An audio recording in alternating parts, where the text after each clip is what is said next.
অন্তর্বর্তী সরকারের উপদেষ্টা মাহফুজ আলমের দেয়া সাম্প্রতিক একটি ফেসবুক পোস্ট ভারতের আসাম ত্রিপুরা সহ বৃহৎ বাংলার ম্যাপ, ভারতে পালিয়ে যাওয়া শেখ হাসিনার বক্তব্য প্রচারে নিষেধাজ্ঞা ইত্যাদি প্রসঙ্গে নিজেদের অবস্থান জানিয়েছে যুক্তরাষ্ট্র।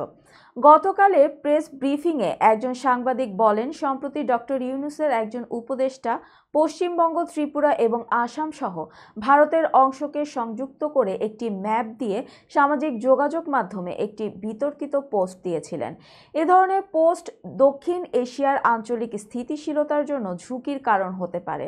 যুক্তরাষ্ট্র সরকার কি এই বিষয়টিকে উদ্বেগের সঙ্গে দেখছে এবং এই অঞ্চলে শান্তি ও স্থিতিশীলতাকে সমর্থন করার জন্য এই ধরনের বক্তব্যের বিরুদ্ধে কোনো পরামর্শ দেওয়ার কথা বিবেচনা করবে?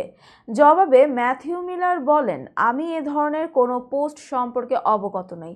আপনি আমাকে এখন যা পড়ে শোনালেন এর বাইরে আমি আর কিছু জানি না।